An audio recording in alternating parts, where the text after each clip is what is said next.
UP में योगी force ने शहर शहर अपने सुरक्षा कवच को और मजबूत करना शुरू कर दिया है। देखिए, चप्पे चप्पे पर पुलिस की पैनी नजर है। इसकी वजह है बकरीद। इतना ही नहीं, त्योहार के दौरान प्रदेश में लॉ एंड ऑर्डर की स्थिति ना बिगड़े, दंगाइयों का सांप्रदायिक सौहार्द बिगाड़ने का जो मंसूबा है वो कामयाब ना हो पाए, ये पूरा इरादा है यूपी पुलिस का। और इसीलिए योगी फोर्स पूरी तरीके से अलर्ट है, मुस्तैद है। संवेदनशील इलाकों में पुलिस के जवान पैदल गश्त कर रहे हैं। पुलिस के आला अफसरों की मौजूदगी में पीएसी जवानों के साथ पैदल मार्च भी निकाला जा रहा है। धार्मिक नेताओं से भी पुलिस लगातार संवाद कर रही है ताकि त्योहारों के दौरान तनाव के हालात ना बने। यूपी में बकरीद को लेकर अलर्ट जारी किया गया है। संवेदनशील इलाकों में लगातार फ्लैग मार्च किया जा रहा है। पुलिस और पीएसी जवानों का फ्लैग मार्च, चप्पे चप्पे पर पुलिस की नजर। कहीं पर कोई करप्शन की या भ्रष्टाचार की शिकायत नहीं आनी चाहिए, अन्यथा आप स्वयं उत्तरदायी होंगे। उसके लिए अगर सख्त कार्रवाई होती है तो आप स्वयं उत्तरदायी होंगे। तो ये बात मुझे बतानी थी।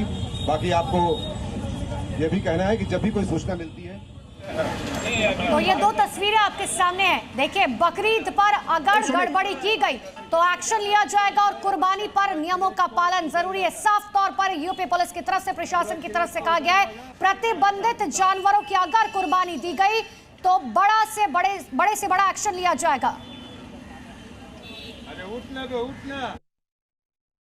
त्योहार भी आने वाला है, आपने देखा कांवड़ की जल्दी मीटिंग की गई है, साथ ही साथ बकरीद भी है और कुछ और हमारा जो छुट्टी पे भी कुछ आयोजन होने वाला है। तो इसी उद्देश्य से भी फ्लैग मार्च किया गया है।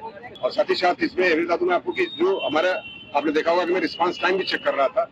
अपने जो आरक्षी हैं जो कि चीता मोबाइल पे चलते हैं, जो 112 पे चलते हैं, कि कितनी जल्दी बुलाने पर पहुंच जाते। मैंने जानबूझ के 5-10 मिनट पहले यहाँ अनाउंस किया कि सारी गाड़ियां यहाँ इस चौराहे पर पहुंचे ताकि रिस्पांस टाइम भी चेक किया से प्रैक्टिकली जो कि संभव है।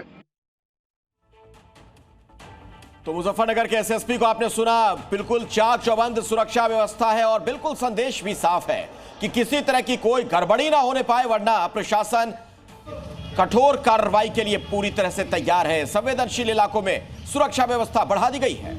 इतना ही नहीं, देखिए, पुलिस लगातार गश्त कर रही है और सुरक्षा बढ़ाई गई है। सेंसिटिव जगह जो है वहां पर खास तौर पर कुर्बानी नहीं दी जाएगी, साफ तौर पर कहा गया है प्रशासन की तरफ से। और इसीलिए पीएसी और फोर्स जगह जगह तैनात है।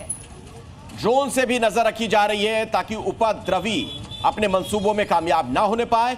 सीसीटीवी कैमरे भी लगाए गए हैं अलग अलग जगहों पर। कुर्बानी पर मनमानी बर्दाश्त नहीं, ये संदेश बिल्कुल साफ है।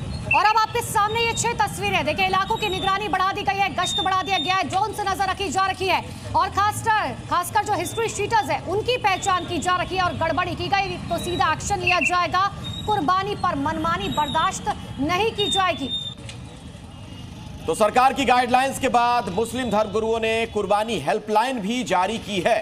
लखनऊ के ऐशबाग ईदगाह स्थित दारुल उलूम फिरंगी महल में हेल्पलाइन की सुविधा मिलेगी, जिस पर मुस्लिम फोन कर कुर्बानी से रिलेटेड जानकारी ले सकेंगे। सर, ये किस तरीके की हेल्पलाइन है, ये नंबर कौन सा है, कब तक चलेगा और कौन कौन से सवालों के जवाब इसमें मिलेंगे?